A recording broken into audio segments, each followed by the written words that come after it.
Narinig ko silang nagbubulungan sa kusina, ang anak ko at ang asawa niya. Ang bahay na dugo ampersand apos, lipawis kong ipinundar, ibebenta daw nila. 1 milyon na lang daw ang ibibigay sa akin. Hindi ako kumibo. Ngumiti lang ako habang papasok sa aking kwarto dahil ang orihinal na titulo ng bahay na pinag-interesan nila ay mahigpit kong hawak. At ang pangalan ko lang ang nakasulat doon. Bago mo marinig ang buong kwento ng isang amang nanahimik, mag-subscribe ka muna, baka dito mo marinig ang sarili mong tinig. Ang pangalan ko ay Mang Ben, ngayon ay lampas na ako sa 67 taong gulang. Isang nurse. Kagagaling ko lang noon sa trabaho, 26 na oras na duty, at ang bawat buto sa aking katawan ay nananakit. Ang aking mga paa, namamaga at namumula sa loob ng aking puting sapatos na dati bago pa. Ang aking likod, tila buhol-buhol sa sakit. Ang aking mga kamay, amoy disinfectant at amoy pagod na kumakapit sa kaluluwa ng isang matanda. Akala ko, ang pinakamahirap na bahagi ng buhay ko ay tapos na. Akala ko, ang pagpapalaki sa anak ko ng mag-isa ay sapat ng pagsubok. Pero nagkamali pala ako. Nang buksan ko ang pinto ng aking kusina, ang kusina na 1000 beses kong nilinis, kung saan ako nagluto sa bawat kaarawan ng aking anak, kung saan ako umiyak sa pagkamatay ng aking asawa, may nakita akong hindi dapat naroroon. Isang bagong refrigerator, makintab, kulay pilak, nasa tabi lang ng akin. Nakatayo lang ako sa pintuan, ang aking bag ay nakasabit sa balikat ko, sinusubukang intindihin. Bakit may bago? Hindi naman sira ang luma. Pagkatapos ay narinig ko ang kanyang boses. Sa akin yan, Ben. Si May. Lumabas siya mula sa pasilyo, kasama ang mukha niyang kilalang-kilala ko na, ang pinaghalong paghamak at pagkabagot, na para bang isa akong nakakainis na insekto sa kanyang espasyo. Napatigil ako. Lumabas din si Carlo, ang anak ko, mula sa pintuan ng kanyang silid, nakatingin sa akin, ngunit hindi ako makabasa ng anumang pagmamahal sa kanyang mga mata. Anong sabi mo? Tanong ko, ang boses ko'y garalgal. Matagal na rin akong hindi nakikipag-usap sa sinuman sa labas ng ospital. Sa akin ang ref, ulit niya. Humalukitip siya, sumandal sa hamba ng pinto. Simula ngayon, bumili ka ng sarili mong pagkain, Ben. Hindi siya tumawag ng ampersand apos, tatay, ampersand apos, mang, ampersand apos, o kahit ampersand apos, daddy, ampersand apos, Ben lang. Para kaming magkasama sa bahay, hindi niya ako iginagalang, hindi niya ako tinuturing na ama.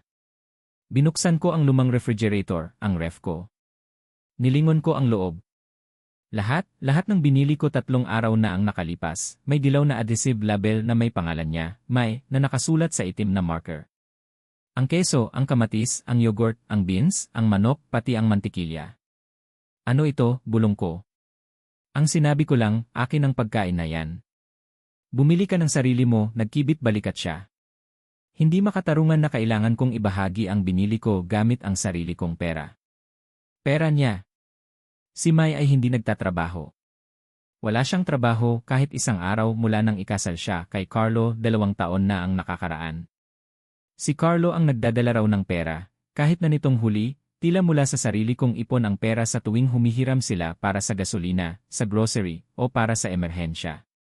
Sinubukan kong tawagan si Carlo, pero naroroon na siya, nakatingin sa akin ng mga matang hindi ko nakilala. Ang dating mga mata na puno ng pagmamahal noong bata pa siya, ngayon ay puno ng pagkabagot at bahagyang hiya. Ampersand quote, tatay, huwag kang magdrama. Tama si May. Dapat bawat isa ay bumili ng sarili niyang pagkain. Mas organisado yan, ampersand quote, pakiramdam ko, gumuho ang lupa sa ilalim ng aking mga paa. Pero ako ang bumili nito. Ako ang nagbayad ng grocery ngayong linggo. Ampersand quote, at kaya may pangalan ka, hindi ba? Ampersand quote, sabi ni May, itinuturo ang mga label. Ampersand quote, ngayon, alam na natin kung kanino ang bawat isa. Mas madali, ampersand quote, gusto kong sumigaw. Gusto kong hilahin ang bawat dilaw na label at ihagis sa mukha niya. Pero sobrang pagod ko. Napakasukdulang pagod. Tumango lang ako. Umakyat ako sa aking silid, isinara ang pinto. At sa unang pagkakataon sa loob ng maraming taon, umupo ako sa gilid ng aking kama at hinayaan kong damhin ang buong bigat ng nangyari. Nakatira sila sa aking bahay. Sa bahay na binili ko mag-isa, sa aking sahod bilang nurse, matapos mamatay ang asawa kong si Mang Tonyo, at iwan akong walang anuman kundi mga utang at isang 8 taong gulang na anak na may malalang hika. Nagtrabaho ako ng double, triple shifts. Naglinis ako ng sahig ng ospital ng 3:00 ng umaga para mabayaran ang mortgage. Naglaktaw ako ng pagkain para lang may gamot si Carlo. At ngayon ay sinisingil na nila ako sa pagkain sa sarili kong kusina. Hinubad ko ang aking sapatos. Ang aking mga paa ay namamaga, namumula. May bago akong paltos sa kaliwang sakong. Hindi ko na matandaan kung kailan ito lumabas. Narinig ko ang tawanan sa sala. Nanood ng telebisyon sina Mai at Carlo. Narinig ko ang tunog ng microwave, ang amoy ng popcorn. Popcorn na hindi ko pwedeng kainin dahil may pangalan nila. Isinara ko ang aking mga mata, at sa katahimikan na yon, sa dilim ng aking sariling silid, may isang bagay sa loob ko na nagsimulang magbago.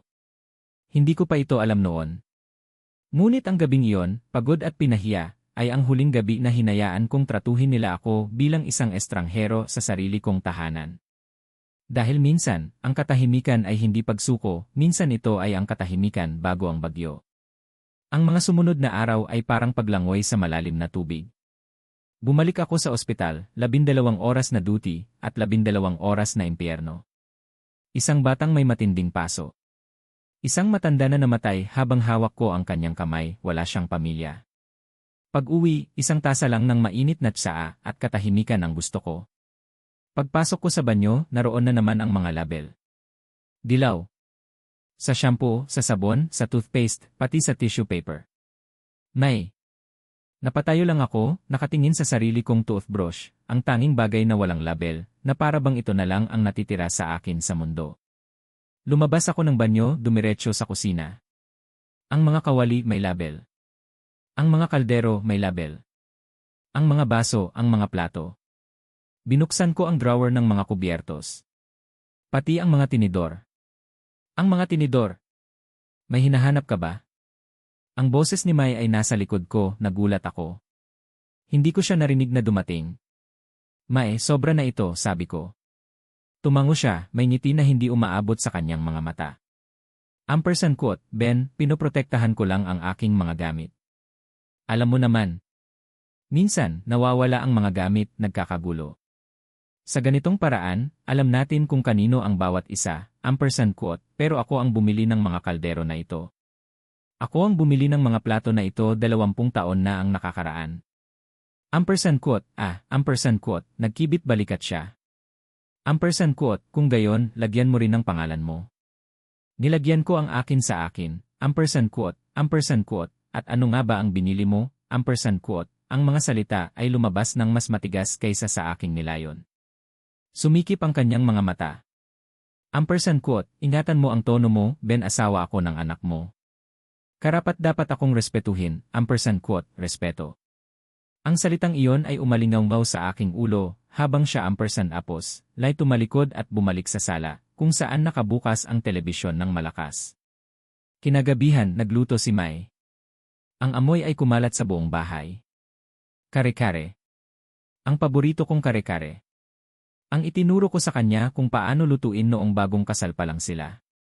Sa mga unang buwan na yon, kung kailan nagkukunwari pa kaming masayang pamilya. Nanatili ako sa aking silid. Kumukulo ang aking tiyan. Hindi ako kumain ng hapunan. Sa ospital, kape lang ang ininom ko. Naisip kong lumabas, kumuha ng kaunti. Kare-kare yon. Ginamit niya ang aking recipe. Pero hindi ko ginawa. Hindi ko kaya. Hindi pagkatapos ng mga label, hindi pagkatapos kong maintindihan na ang bawat subo na kukunin ko mula sa kusinang iyon ay isang pagkatalo. Narinig ko ang kanilang tawanan. Nag-uusap sina Carlo at Mai tungkol sa isang serye sa telebisyon at pagbabakasyon sa Boracay. Ampersand quote, kapag naibenta na natin ang sasakyan ng tatay mo, makakaipon tayo para sa hotel, ampersand quote, sabi ni Mai. Natahimik. Ampersand quote, hindi ko alam kung gusto niyang ibenta ampersand apos, yan, ampersand quote, mahinang sagot ni Carlo. Ampersand quote, ay mahal, luma na ang sasakyan na ampersand apos, yan. Hindi na niya halos ginagamit. Mas kailangan natin, ampersand quote, hindi ko narinig ang sagot ng anak ko. Narinig ko lang na hindi niya ako ipinagtanggol. Kinabukasan, maaga akong bumaba. Day off ko.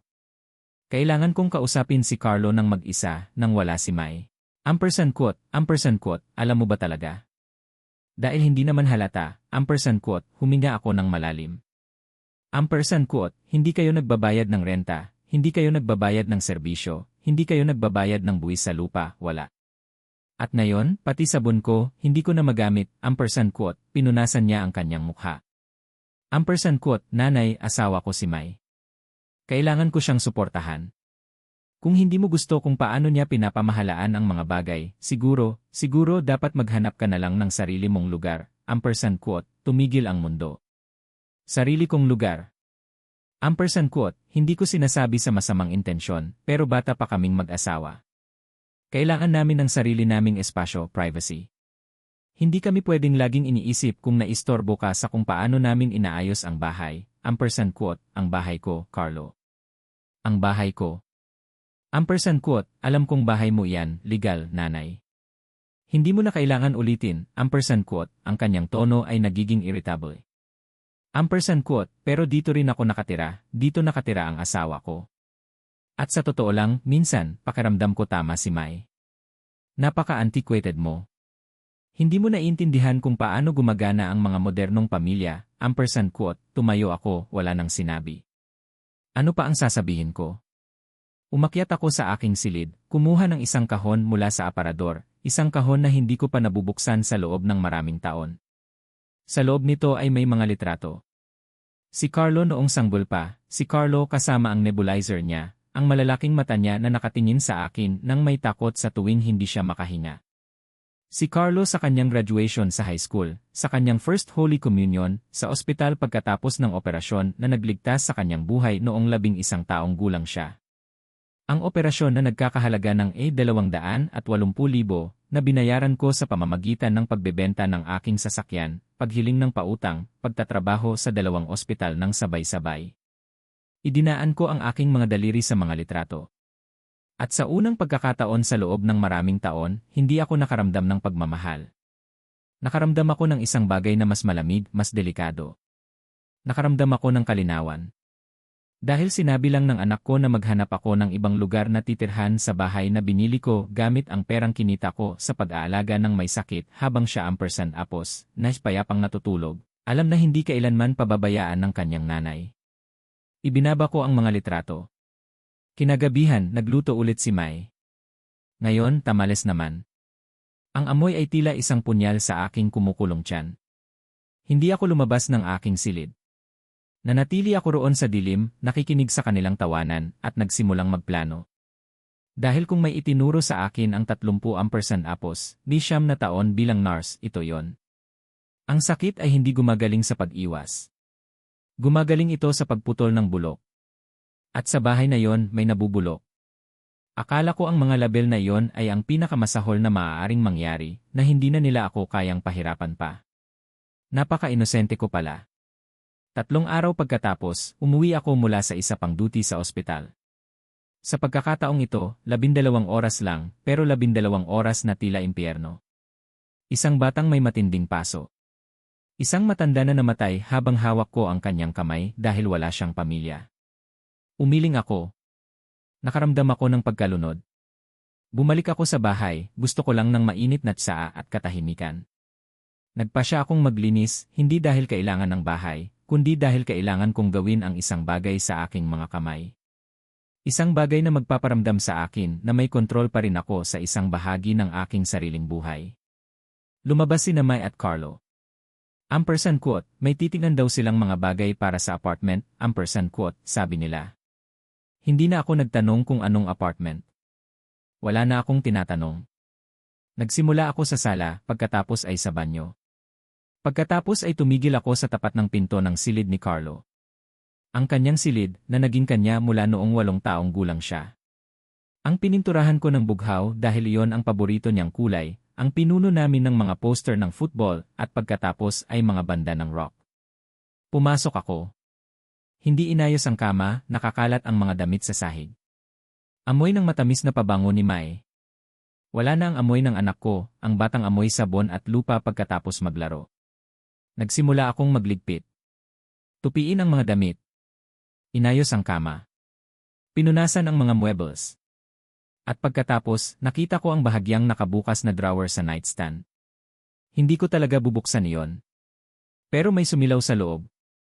Ang sikat ng araw sa hapon ay tumama rito. Ang kislap na iyon ang kumuha ng aking pansin. Binuksan ko ang drawer. Mga papeles, maraming papeles na nakakalat, lumang resibo, mga larawan, mga printout ni Mai sa beach, sa mamahaling restaurant, sa bar. Lahat ay kamakailan lang. Lahat habang ako ay nagpapautang sa kanila para sa gasolina.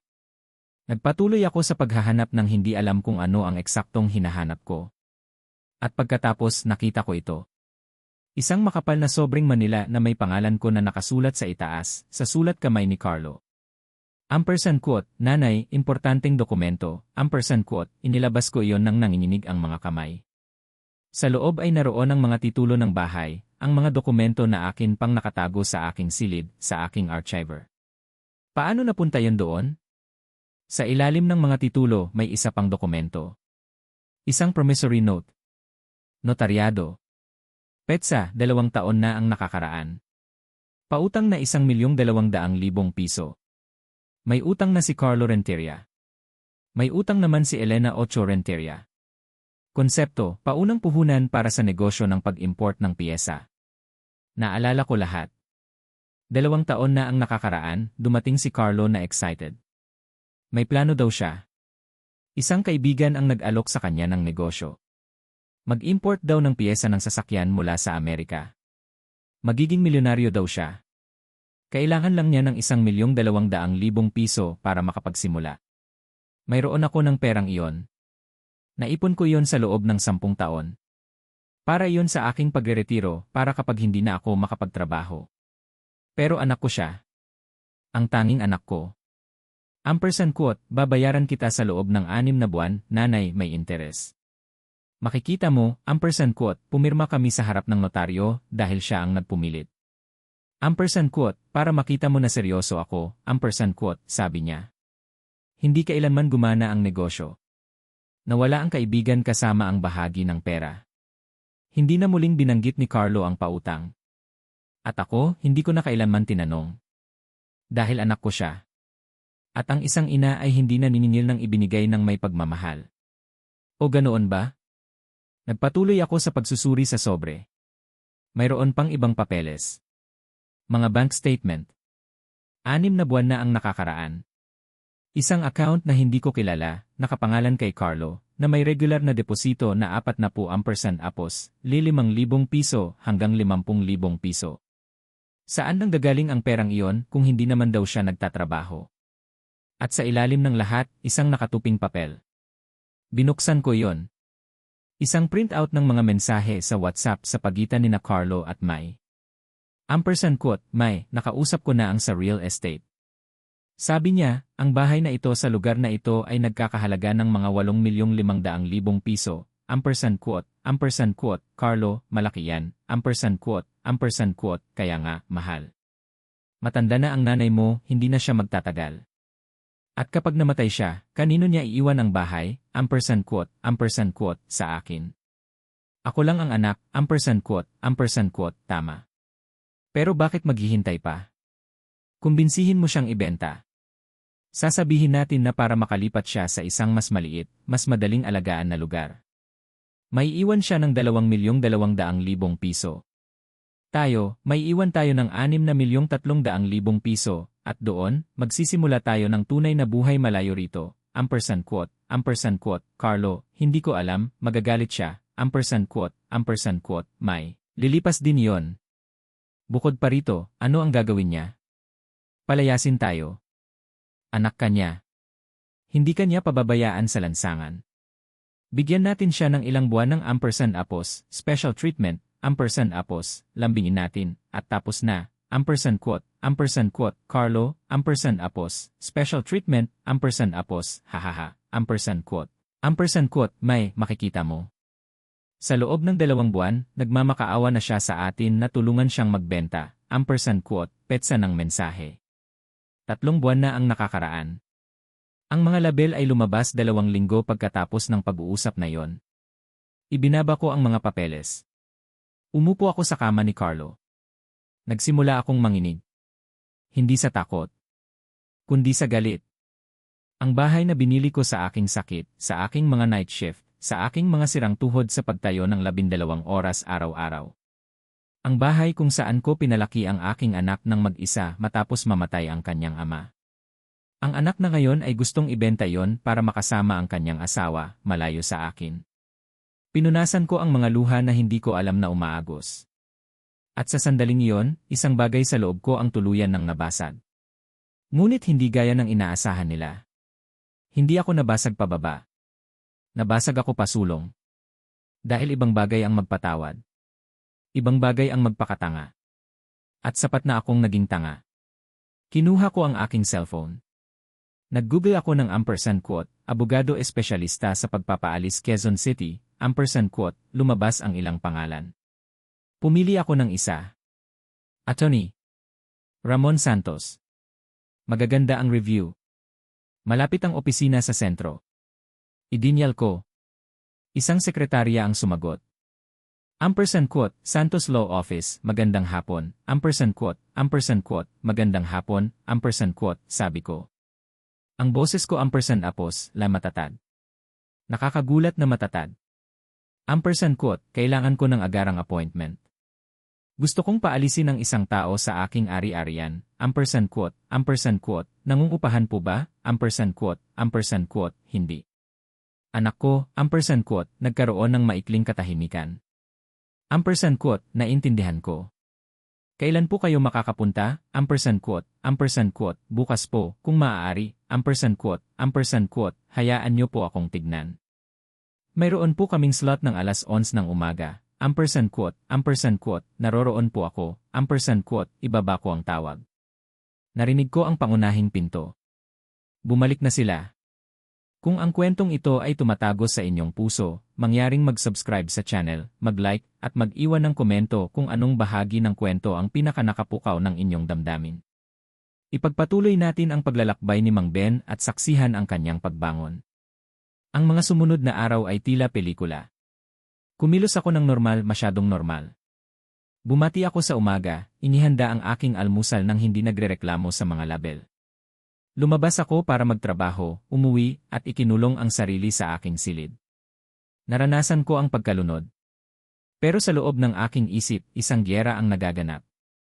Si May ay litong-lito. Nakita ko siyang nakatingin sa akin nang may kunot noon ng ilang beses, na parang sinusubukan niyang intindihin kung ano ang nagbago. Si Carlo ay umiiwas lang sa akin. Maaga siyang umaalis, gabi na umuwi. Kapag nagkakasalubong kami, iniiwas niya ang kanyang tingin. Mabuti.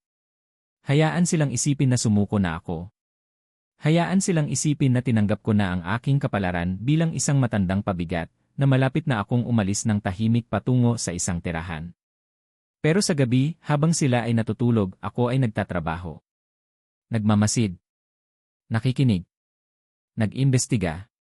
Lunes ng 11:00 ng umaga, nakaupo ako sa tapat ni Atty. Ramon Santos. Ang kanyang opisina ay amoy kape at lumang papel. Mayroon siyang malaking bookshelf na puno ng mga legal na code. Sa dingding ay nakasabit ang kanyang titulo ng abogado, kasama ang litrato niya kasama ang gobernador ng Quezon City. Mukha siyang seryoso, pero ang kanyang mga mata ay mabait. Kwentuhan niyo po ako ng buo, Mang Ben, nang hindi nagmamadali, at ikinuwento ko sa kanya ang lahat. Ang mga label. Ang mga mensahe. Ang pautang na hindi nila binayaran. Ang bahay na nakapangalan sa akin. Lahat. Siya ay nagsusulat, paminsan-minsan ay tumatango. Nang matapos ako, inalis niya ang kanyang salamin at tinitigan ako. May ebidensya po ba kayo sa lahat ng ito? Mayroon akong mga litrato ng mga mensahe. Mayroon akong notaryadong promissory note ng pautang. Mayroon akong mga titulo ng bahay. Lahat ay nakapangalan sa akin. Nagbabayad ba sila ng renta? Hindi, wala. Serbisyo din? Ako ang nagbabayad ng lahat. Kuryente, tubig, gas, buwis sa lupa, internet. Lahat, tumango siya ng dahan-dahan. Mang Ben, ayon sa batas, mayroon kayong karapatang paalisin sila. Ito ang inyong ari-arian. Wala silang kontrata sa pag-upa, wala silang binabayaran. Sila ang tinatawag naming ampersand apos, okupante sin tulo ampersand apos, o mga nakatira ng walang karapatan, ampersand quote, huminto siya. Ampersand quote, pero anak niyo po siya. Sigurado po ba kayo rito, ampersand quote, natahimik ako sandali. Sigurado nga ba ako? Naisip ko ang mga dilaw na label. Ang mga mensahe na nagpaplano na ibenta ang aking bahay. Si Carlo na nagsasabing maghanap ako ng ibang lugar. Ampersand quote, opo, ampersand quote, sagot ko. Ampersand quote, sigurado po ako, ampersand quote, mabuti. Kailangan ko kayong pumirma ng power of attorney. Sisimulan natin ang legal na proseso. Tatagal ito ng ilang linggo, pero mapapabilis natin ang mga bagay kung hindi sila makikipagtulungan. Ampersand quote, binuksan niya ang isang folder. Ampersand quote, maaari din nating i-claim ang pautang kasama ang interes. Pinag-uusapan natin, hayaan niyo akong magkalkula, mga 1,800,000 piso, ampersand quote, nahilo ako sa halaga. Napakalaki. Ampersand quote, nag-ipon ng interes, Mang Ben. At pumirma ang anak niyo ng legal na promissory note. Pera yan na maaari ninyong hingin, ampersand quote, pinirmahan ko ang mga papeles. Binayaran ko ang paunang bayad sa kanyang honorarium, 40,000 piso, pera na nakatago ko para sa emerhensya. Ito ay isang emerhensya. Lumabas ako ng opisina na may kakaibang pakiramdam sa dibdib, na parang tumalon ako mula sa isang eroplano, hindi sigurado kung bubukas ang parachute. Pero wala nang balikan. Kinagabihan din yon, umuwi ako ng mas huli kaysa sa karaniwan. Dadaan ako sa grocery. Bumili ako ng aking mga gamit, ang akin, ang mga lalagyan ko ng label kung kinakailangan. Nang buksan ko ang pinto, narinig ko ang mga boses sa sala. Maraming boses. Pumasok ako at napatigil. Naroon ang mga magulang ni Mai, sina Tatay Nestor at Aling Liza, nakaupo sa aking sopa na parabang sila ang may-ari. Ampersand quote, dumating na ang biyenan, ampersand quote, sabi ni Aling Liza, may ngiti na hindi umaabot sa kanyang mga mata. Ampersand quote, magandang gabi, ampersand quote, bulong ko. Ampersand quote, Ben, halika, umupo ka, ampersand quote, sabi ni Mai, itinuturo ang isang upuan. Isang upuan sa aking sariling sala. Habang inuokupan nila ang mga sopa, umupo ako. Ano pa ba ang magagawa ko? Ampersand quote, tingnan mo, Ben, ampersand quote, nagsimula si Tatay Nestor, isang matabang lalaki na may bigot at boses na tila kulog. Ampersand quote, nagtipon kami rito dahil kailangan nating pag-usapan ang isang mahalagang bagay. Bilang pamilya, ampersand quote, bilang pamilya. Ampersand quote, ikinuwento sa amin ni Mai ang sitwasyon, ampersand quote, patuloy niya. Ampersand quote, at naintindihan namin na mahirap para sa iyo, pero kailangan mong maging makatuwiran. Ampersand quote, makatuwiran sa ano, ampersand quote, tanong ko. Ampersand quote, sa espasyo, ampersand quote, suminit si Aling Liza. Ampersand quote, malaki ang bahay na ito, pero 3 matatanda ang magkasama. Mahirap. Kailangan ng mga bata ng privacy. Nasa edad na sila para bumuo ng sarili nilang pamilya. At ikaw, bueno, nasa ibang yugto ka na ng buhay, ampersand quote, pakiramdam ko, kumukulo ang aking dugo. Ibang yugto. Ampersand quote, huwag mong masamain, ampersand quote, sabi ni Tatay Nestor. Ampersand quote, sinasabi lang namin na siguro mas mabuti para sa lahat kung isasaalang-alang mo ang mga opsyon, ampersand quote, anong mga opsyon, ampersand quote, sumandal si Mai. Ampersand quote, may mga napakagandang residence para sa mga nakatatanda, Ben, mga lugar kung saan ka makakasama ng mga kaedad mo, may mga nurse, mga aktibidad. Hindi ka mag-iisa, ampersand quote, isang asilo. Sabi ko, walang emosyon sa boses. Ampersand quote, hindi ito asilo, ampersand quote, mabilis na sabi ni Carlo. Ampersand quote, para itong mga komunidad. At hindi mo kailangang lumayo. Mayroon dito sa Quezon City, sa may EDSA. Tiningnan namin. Maganda, ampersand quote, tiningnan nyo, ampersand quote, ulit ko. Ampersand quote, nang wala ako, ampersand quote, natahimik sila ng awkward. Ampersand quote, gusto ka naming sorpresahin, ampersand quote, sabi ni Mai. Ampersand quote, tingnan mo, kumuha pa kami ng mga litrato, ampersand quote, ipinakita niya ang kanyang cellphone. Mga litrato ng isang kulay abo na gusali na may mga hardin. Maliliit na silid. Mga matatanda sa wheelchair. Nakita ko ang sarili ko doon, sa lugar na yon, naghihintay ng kamatayan. Ampersand quote, at ang bahay na ito, ampersand quote, tanong ko, nanginginig, ampersand quote, ang pinakamabuti para sa akin. O ang pinakamabuti para sa inyo, ampersand quote, huwag kang magsimula ng drama mo, ampersand quote, sabi ni Mai, umiikot ang mga mata. Ampersand quote, hindi ito drama, Mai, ito ay tanong. Ano ang kikitain nyo kung umalis ako, ampersand quote, kikita ka, ampersand quote, sumabog siya.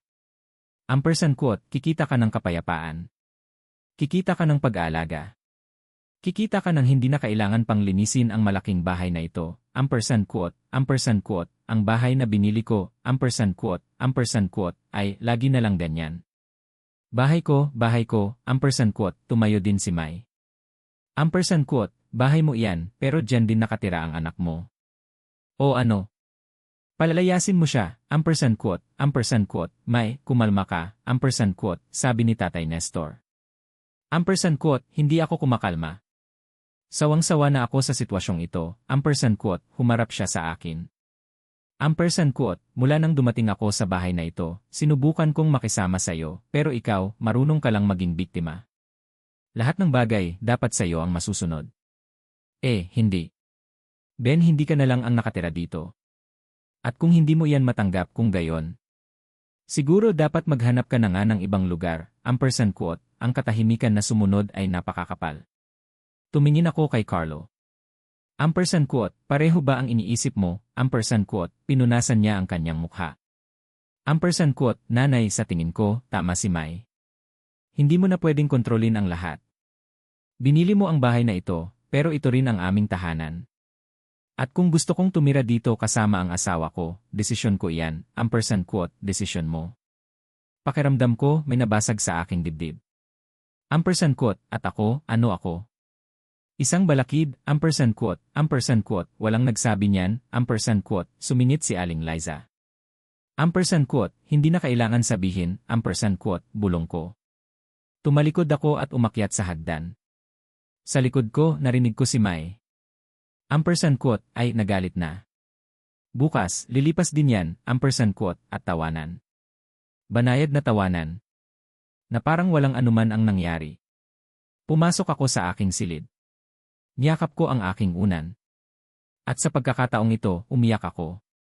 Umiyak ako nang hindi ko pa ginawa sa loob ng maraming taon. Umiyak ako para sa anak na pinalaki ko. Para sa mga gabing walang tulog noong may lagnat siya. Para sa 3 trabaho na pinasukan ko para makapag-aral siya. Para sa bawat pisong naipon ko, iniisip ang kanyang kinabukasan. Umiyak ako hanggang sa wala ng luha. At nang matapos ako, naghugas ako ng mukha. Tumingin ako sa salamin. Pula ang aking mga mata. Namamaga. Malalim ang eyebags. Pero may bago rin sa aking tingin. Decision. Kinuha ko ang aking cellphone. Hinanap ko ang numero ni Attorney Santos. Nagpadala ako ng mensahe. Ampersand quote, Attorney, ituloy po ang lahat. Gusto kong paalisin sila sa aking bahay sa lalong madaling panahon, ampersand quote, ang sagot ay dumating sa loob ng segundo. Ampersand quote, naiintindihan ko po, Mang Ben, bukas po, isasampa na namin ang demanda, ampersand quote, inilagay ko ang telepono. Nahiga ako. At bago ako makatulog, bumulong ako sa dilim. Ampersand quote, patawarin mo ako, Carlo, pero hindi na kita kayang iligtas sa sarili mo, ampersand quote. Sabado. Maaga akong gumising, 7:00 ng umaga. Naligo ako. Nagbihis ako ng aking pinakamagandang damit. Isang itim na pantalon, isang puting blusa, saradong sapatos. Inayos ko ang aking buhok.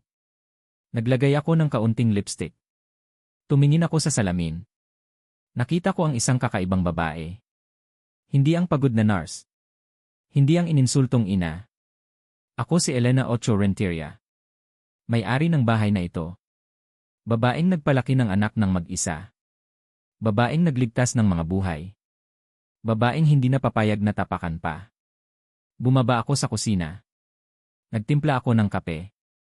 Gumawa ako ng scrambled eggs. Nagpainit ako ng tortilla. Bumaba si Carlo na mamaga ang mga mata. Ampersand quote, ano ang ginagawa mo, nanay? Ampersand quote, tanong niya, nagulat. Ampersand quote, almusal, ampersand quote, sabi ko. Ampersand quote, gusto mo, ampersand quote, ampersand quote, pinagsilbihan ko siya. Kumain siya ng tahimik, pasulyap-sulyap sa akin. Bumaba si Mai makalipas ang kalahating oras. Nakasuot siya ng isang mamahaling pink na seda na bata. Walang makeup. Mukha siyang mas bata, halos mahina. Ampersand quote, magandang umaga, ampersand quote, sabi ko. Ampersand quote, magandang umaga, ampersand quote, sagot niya, nagdududa. Ampersand quote, ano ang ipinagdiriwang, ampersand quote, wala. Naisip ko lang na magluto ng masarap na almusal, ampersand quote, pinagsilbihan ko rin siya. Ampersand quote, umupo ka, ampersand quote, umupo siya, pero hindi niya tinikman ang pagkain. Ampersand quote, ano ang gusto mo, Elena, ampersand quote, gusto. Hindi ba pwedeng magluto lang ako ng almusal para sa inyo, ampersand quote, pwede, pero kakaiba. Ilang linggo ka nang halos hindi nakikipag-usap sa amin, tapos ngayon ito, ampersand quote, mumiti ako. Ampersand quote, siguro pagod na lang akong makipag-away, ampersand quote, nagpalitan ng tingin sina Carlo at Mai. 9:00 tumunog ang aking cellphone. Si Attorney Santos. Ampersand quote, Mang Ben, papalapit na po kami, ampersand quote, perpekto. Bubuksan ko ang pinto, ampersand quote, ibaba ko ang tawag. Ampersand quote, sino iyon, ampersand quote, tanong ni Carlo. Ampersand quote, walang mahalaga, ampersand quote, sabi ko. Tumayo ako. Ampersand quote, bubuksan ko ang pinto. May hinihintay akong delivery, ampersand quote, naglakad ako sa pinto. Binuksan ko yon. Naroroon si Attorney Ramon Santos, nakasuot ng kanyang kulay abong suit, at isang mas batang lalaki na may briefcase. Ang notificador. Ampersand quote, magandang umaga, Mang Ben ampersand quote, magandang umaga, ampersand quote, sabi ko. Ampersand quote, pasok po, ampersand quote, pumasok sila. Lumabas si Carlo mula sa kusina. Ampersand quote, sino po sila, ampersand quote, tanong niya. Nagsalita si Attorney Santos ng malinaw at profesional. Ampersand quote, magandang umaga. Ako po si Attorney Ramon Santos, abogado. Nandito po kami upang ipaalam kina Carlo Renteria at Maisalinas Renteria ang isang legal na demanda na isinampa ni Elena Ocho Renteria, ampersand quote, ang katahimikan na sumunod ay lubos. Lumabas si Mai mula sa pintuan ng kusina. Ampersand quote, demanda. Ano ang pinag-uusapan nyo? Ampersand quote, inilabas ng notificador ang mga dokumento mula sa briefcase. Ampersand quote, Carlo Renteria. Ikaw ay inabisuhan ng isa. Agarang pagpapaalis mula sa ari-arian na matatagpuan sa Kalayaan Avenue 847, Barangay Maligaya, Quezon City. Pangalawa. Demanda para sa paglabag sa kasunduan sa pautang na dokumentado sa harap ng notaryo publiko. Kabuang halaga ng utang, 1,800,000 piso. Pangatlo. Demanda para sa moral na pinsala at maling paggamit ng pribadong ari-arian. Tinatayang halaga, 400,000 piso, ampersand quote, namutla si Carlo. Ampersand quote, nanay, ano ito, ampersand quote, ito, ampersand quote, sabi ko, matatag ang boses. Ampersand quote, ang katapusan, ampersand quote, inagaw ni Mai ang mga papeles mula sa kamay ng notificador. Ampersand quote, baliw na ba kayo? Hindi nyo kami pwedeng idemanda. Pamilya kami, ampersand quote, pamilya, ampersand quote, inulit ko ang salita na parang lason. Ampersand quote, pamilya ba ang nagdikit ng label sa pagkain ko? Pamilya ba ang nagplano na ibenta ang bahay ko? Pamilya ba ang nagtapon ng pagkain ko na nagkakahalaga ng 500 piso sa basura? Ampersand quote, nanay, sandali lang, ampersand quote, umusad si Carlo patungo sa akin. Ampersand quote, pwede tayong mag-usap. Hindi mo kailangang gawin ito, ampersand quote, wala nang pag-uusapan, Carlo. Marami kang pagkakataon para kausapin ako.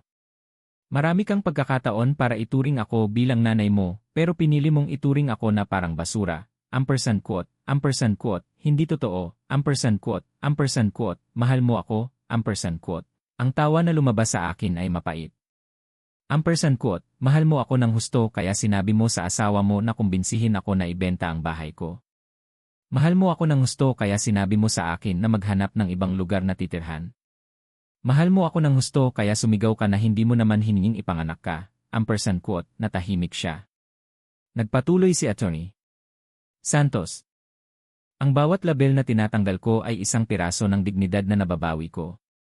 Nilinis ko ang refrigerator ni May. Nilabas ko ang lahat ng laman nito. Itinapon ko ang lahat ng pagkain niya sa basurahan. Nakaramdam ako ng isang kakaibang saya habang ginagawa ko yon. Ngayon, alam mo na ang pakiramdam, naisip ko.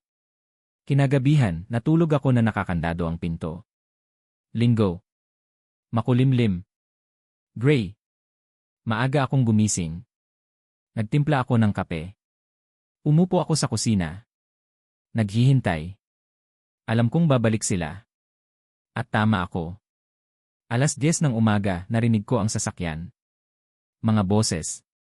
Ang pagbukas ng pinto. Pumasok sina Carlo, May, at ang mga magulang ni May, silang 4. Si Tatay Nestor ang nangunguna, pula ang mukha sa galit. Ampersand quote, nasaan siya? Ampersand quote, sigaw niya. Ampersand quote, narito ako, ampersand quote, sabi ko, lumabas mula sa kusina. Nakita niya ako at lumapit sa akin, nakataas ang daliri. Ampersand quote, sino ka sa tingin mo para idemanda ang anak ko? Ampersand quote, ako ang may-ari ng bahay na ito, at ang anak nyo ay isang abusado. Ampersand quote, ang anak ko ay hindi abusado. Ikaw ang hindi marunong makisama, ampersand quote, Tatay Nestor, ampersand quote, sabi ko, may kalmadong tono na hindi ko alam na taglay ko. Ampersand quote, ang anak nyo ang naglagay ng label sa sarili kong pagkain, sa sarili kong bahay. Itinapon niya ang pagkain ko sa basurahan. Trinato niya ako na parang basura. At kayo ang nagsabi sa akin na pumunta sa asilo para sila ang manatili sa bahay ko. Ampersand quote, walang nagsabi niyan, ampersand quote, sumingit si Aling Liza. Ampersand quote, totoo ang sinabi ninyo. Dito mismo sa sala na ito, 2 linggo na ang nakakaraan. Ampersand quote, naghahanap lang kami ng mga opsyon para sa ikabubuti mo, ampersand quote, sabi niya. Ampersand quote, para sa ikabubuti ko, ampersand quote, ulit ko. Ampersand quote, ang ibenta ang bahay ko ay para sa ikabubuti ko. Ang manirahan sa asilo at manatili na lang sa kaunting pera ay para sa ikabubuti ko. Ampersand quote, ang bahay na iyan ay nagkakahalaga ng 8.5 milyon, ampersand quote, sigaw ni May. Ampersand quote, hindi ka namin pababayaan ng wala, ampersand quote, ampersand quote, tumango ako. Ampersand quote, iiwanan mo ako ng 2.2 milyon, tulad ng nakasulat sa iyong tala. Ang nakita ko. Kung saan mo kinakalkula kung magkano ang matitira sa iyo pagkatapos mong ibenta ang bahay ko, ampersand quote, natahimik siya. Ampersand quote, anong tala? Ampersand quote, tanong ni Carlo. Ampersand quote, ang tala na isinulat ng asawa mo sa isang pulyeto ng apartment. Kung saan niya pinlano na nakawan ako ng 6.3 milyon mula sa sarili kong bahay. Ampersand quote, hindi yon pagnanakaw, ampersand quote, bulong ni May. Ampersand quote, bibigyan ka namin ng iyong bahagi, ampersand quote, ang aking bahagi. Ang galit ay umakyat sa aking lalamunan. Ang aking bahagi mula sa aking bahay. Nakikinig ka ba sa sarili mo? Sumingit si Tatay Nestor. Ampersand quote, tingnan mo, Mang Ben, alam kong galit kayo, pero maaayos natin ito ng walang abogado, walang drama, bilang mga sibilisadong tao. Ampersand quote, ayaw ko nang ayusin ang anuman, ampersand quote, sabi ko. Ampersand quote, huwag kang maging matigas ang ulo, ampersand quote, sigaw niya. Ampersand quote, kung umabot ito sa korte, lahat ay matatalo, ampersand quote, ako, hindi, ampersand quote, sabi ko. Ampersand quote, mayroon akong lahat ng ebidensya. Mga mensahe, dokumento, mga testigo, at mayroon pa akong iba. Isang bagay na natuklasan ko ngayong linggo, ampersand quote, namutla si Carlo. Ampersand quote, tatay, huwag, ampersand quote, ang anak mo, ampersand quote, sabi ko, nakatingin kay Tatay Nestor. Ampersand quote, tumatanggap ng illegal na pera, mga deposito mula sa isang ghost company, tax fraud.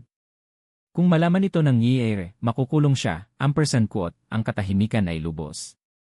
Ampersand quote, hindi totoo, ampersand quote, sabi ni May, pero nanginginig ang boses. Ampersand quote, hindi ito kasinungalingan. Mayroon akong mga bank statement. Sinuri na ito ng isang accountant. At kung umabot ito sa korte, ang impormasyong iyon ay lalabas. Ampersand quote, bumagsak si Carlo sa sopa. Ampersand quote, nanay, hindi ko alam. Isang kaibigan ang nag-alok sa akin ng trabahong iyon. Pumirma lang ako ng mga invoice. Hindi ko alam na illegal iyon, ampersand quote, pero pumirma ka at tinanggap mo ang pera. At ginugol mo yon, ampersand quote, malamig ang aking boses. Ampersand quote, sa mga hotel, sa mamahaling restaurant, sa damit para sa asawa mo. Habang sinasabi mo sa akin na wala kang pambayad sa ilaw, ampersand quote, tama na, ampersand quote, sigaw ni Mai. Ampersand quote, tama na ang pagiging biktima. Ikaw ang sumisira sa pamilyang ito, ampersand quote, wala akong sinira. Kayo ang sumira. Label sa bawat label. Pang-insulto sa bawat pang-insulto, ampersand quote, label lang iyon. Hindi naman ganoon kalaki, ampersand quote, hindi lang label iyon, ampersand quote, sumigaw ako sa unang pagkakataon, at ang aking boses ay umalingaw-ngaw sa buong bahay. Ampersand quote, iyon ay isang mensahe. Isang mensahe na wala na akong halaga. Nasa sarili kong bahay, ako ay isang estranghero. Na lahat ng binuo ko, lahat ng pinaghirapan ko, lahat ng isinakripisyo ko, ay walang kabuluhan, ampersand quote, ang katahimikan na sumunod ay nakakabingi. Ampersand quote, mayroon kayong hanggang Martes para lumabas sa bahay ko, ampersand quote, sabi ko, matatag ang boses. Ampersand quote, kung hindi niyo gagawin, darating ang pulis. Ang sheriff. At ilalabas kayo ng sapilitan, kasama ang lahat ng gamit ninyo, sa kalye, para makita ng mga kapitbahay. Ampersand quote, nanay, pakiusap, ampersand quote, lumuhod si Carlo sa harap ko, umaagos ang luha sa kanyang pisngi. Ampersand quote, pakiusap, huwag mong gawin ito. Anak mo ako. Ang tanging anak mo, ampersand quote, may nabasag sa aking dibdib nang makita ko siyang ganoon. Pero hindi ako umatras. Ampersand quote, dahil anak kita, Carlo, dahil mahal kita. Kailangan kong gawin ito, ampersand quote, yumuko ako para mapantayan siya. Ampersand quote, ginugol ko ang buong buhay ko sa pagliligtas sa iyo mula sa iyong mga sakit, sa iyong mga utang, sa iyong mga pagkakamali. At ang tanging nakamit ko ay ang paniniwala mo na laging mayroong kukuha ng iyong mga gulo. Hindi totoo, ampersand quote, totoo yan, ampersand quote, sagot niya, ampersand quote, at alam mo yan, ampersand quote, pinunasan ko ang kanyang luha. Ampersand quote, 30 ampersand apos, ni 2 taong gulang ka na, hindi ka nagtatrabaho, nakatira ka ng libre, hindi nagtatrabaho ang asawa mo, at nagplano kayong ibenta ang bahay ko para magpatuloy na mabuhay ng walang responsibilidad. Anong klaseng buhay iyan, ampersand quote, ang pwedeng-pwede namin. Ang pinayagan kong magkaroon kayo. Pero tapos na yan, ampersand quote, tumayo ako. Ampersand quote, oras na para lumaki ka, anak. At kung nangangahulugan iyon ng pagkawala mo, tinatanggap ko, ampersand quote, halimaw ka, ampersand quote, sigaw ni Mai. Ampersand quote, hindi, ampersand quote, sabi ko, ampersand quote, ako ay isang ama na hindi napapayag na abusuhin, ampersand quote, umusad si Tatay Nestor. Ampersand quote, hindi ito matatapos dito. Maghahire kami ng abogado. Lalaban kami, ampersand quote, perpekto, ampersand quote, sagot ko. Ampersand quote, hinihintay kayo ng abogado ko. Pero binalaan ko kayo, bawat araw na gugugulin nyo dito pagkatapos ng Martes, ay dedemanda ko kayo para sa pinsala, 5,000 piso bawat araw, kasama ang 1,800,000 piso mula sa pautang, at ang 400,000 piso para sa moral na pinsala. Magkalkula kayo, ampersand quote, wala kang puso, ampersand quote, bulong ni Aling Liza. Ampersand quote, mayroon ako. Pero sinira nyo. Ngayon, dignidad na lang ang mayroon ako. At iyon, hindi niyo kailanman maaalis sa akin, ampersand quote, tumalikod ako at umakyat sa hagdan. Sa likod ko, narinig ko ang mga iyak, sigaw at pagmumura. Isinara ko ang pinto ng aking silid. Umupo ako sa kama. At ang mga luha na matagal kong pinipigilan ay sa wakas, bumuhos. Hindi sa kalungkutan, kundi sa paglaya. Dahil sa wakas ay malaya ako. Lunes. Ang pinakamahabang araw sa buhay ko. Maaga akong pumasok sa ospital, 12 oras na duty. Kailangan kong lumayo.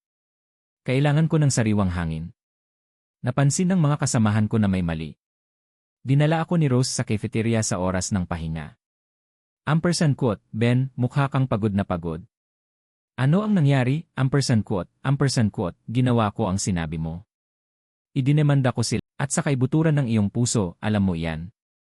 Pero mas madali akong sisihin, gawin akong kontrabida, kung kailan ang totoo ay pinanatili mo siyang ganoon. Umaasa. Walang silbi. Dahil kung siya ampersand apos, na lumaki, hindi ka na niya kailangan. At ikaw, kailangan mong kailanganin, ampersand quote, pakiramdam ko, gumuguho ang sahig sa ilalim ko. Ampersand quote, umalis ka sa bahay ko, ampersand quote, bulong ko. Lumabas siya ng silid, itinulak ang aking balikat habang dumadaan. Naiwan ako doon sa pasilyo, humihingal. Tama siya. Kasalanan ko ang lahat ng ito. Bumaba ako sa hagdan na parang zombie. Pumasok ako sa kusina. Umupo ako sa mesa. Pagkatapos ay narinig ko ang pagbukas ng pangunahing pinto. Si Carlo. Pumasok siya mag-isa, walang may. Namumula ang kanyang mga mata. Ampersand quote, tatay, kailangan kong makipag-usap sa iyo. Ampersand quote, wala ng ampersand quote, pakiusap, ampersand quote, binasag ang kanyang boses. Ampersand quote, pakinggan mo lang ako. 5 minuto, ampersand quote, tumango ako nang hindi tumitingin sa kanya. Umupo siya sa tapat ko. Ampersand quote, tama ka sa lahat, ampersand quote, sabi niya. Ampersand quote, sa lahat. Walang silbi ako. Walang utang na loob. Isang masamang anak. Alam ko, ampersand quote, hindi ako sumagot. Ampersand quote, iniwan ako ni May 1 oras na ang nakakaraan. Sabi niya, kung hindi ko raw kayo makumbinsi na bawiin ang demanda, alis siya. Sinabi ko sa kanya na hindi ko kayang hilingin yon sa inyo. At umalis siya. Dumating ang mga magulang niya para sunduin siya. Sabi niya, kapag daw ako lumaki na at naging tunay na lalaki, kausapin ko raw siya, pero habang umaasa ako sa nanay ko, ayaw daw niya akong makita. Ampersand quote, nakaramdam ako ng mapait na kasiyahan. Ampersand quote, patawarin mo ako, ampersand quote, patuloy niya. Ampersand quote, patawarin mo ako sa pagiging napakahina. Napakaduwag. Patawarin mo ako sa pagsigaw na hindi ko hininging ipanganak ako. Iyon ang pinakamasamang bagay na nasabi ko sa buhay ko, ampersand quote, nagsimulang umagos ang luha sa aking pisngi. Ampersand quote, tatay, hiniling ko na ipanganak ako. Dahil ang magkaroon ng tulad ninyong tatay ay ang pinakamagandang nangyari sa akin.